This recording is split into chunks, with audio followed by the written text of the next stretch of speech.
Refaisons notre petit scénario un peu plus lentement et comme il faut avec les opérations Git qui vont avec. Moi je suis ici maintenant l'étudiant 1. On modifie le fichier index.html en remplaçant le div par p, puisque c'est plus cohérent et plus en accord avec la sémantique de notre site web. Très bien. Nous allons dans SourceTree, nous voyons que index.html a changé et on nous dit en rouge ce qui a été supprimé et en vert les lignes qui ont été rajoutées. Tout va bien, on le rajoute à la zone staging, la zone intermédiaire, on prépare le petit message, remplacer div par p, et puis il publie ces changements sur le repository partagé.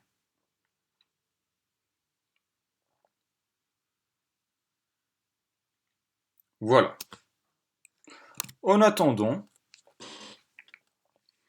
B travaille dans son coin, rajoute, comme nous avons dit tout à l'heure, la propriété div, sauvegarde ses changements,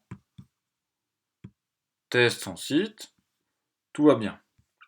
Il va dans SourceTree.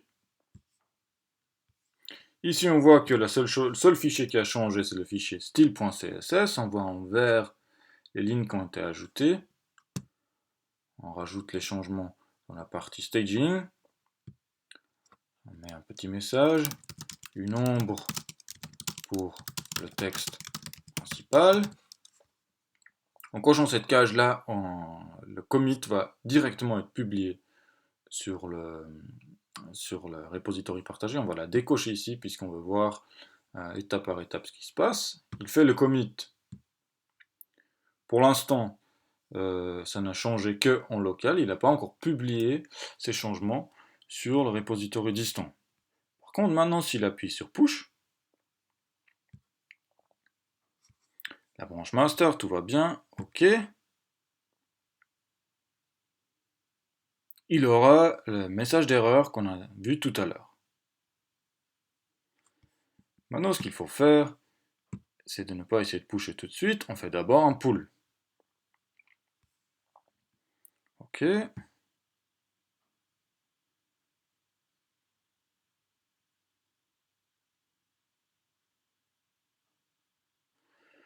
En ayant fait le pull, vous avez peut-être vu que ici, automatiquement, le fichier a été mis à jour avec les changements committés par A. Et en regardant, dans l'onglet ici branche ou historique, on peut voir le changement que l'étudiant A a rajouté. Remplacer div par P. On voit ici origin master, c'est le master, l'état du master sur l'origine, donc sur le repository partagé. Et B peut voir immédiatement les changements que A a fait. Comme il a encore en tête ce qu'il vient de faire, il se dit tout de suite « Ah ah, ça va pas aller !» Par acquis de conscience, il vérifie, et cela confirme, ça ne marche pas. Du coup, il se met à ajuster son fichier CSS. Très bien. Il reteste évidemment. Là de nouveau ça va bien. Il revient à la working copy. Il dit intégration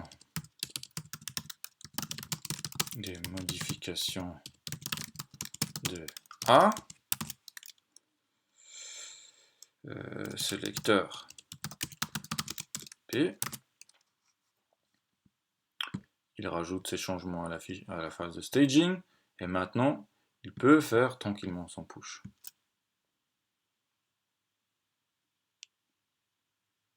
Voilà. Grâce à la vérification faite par Git, nous avons évité à avoir un site web dont le fonctionnement est cassé.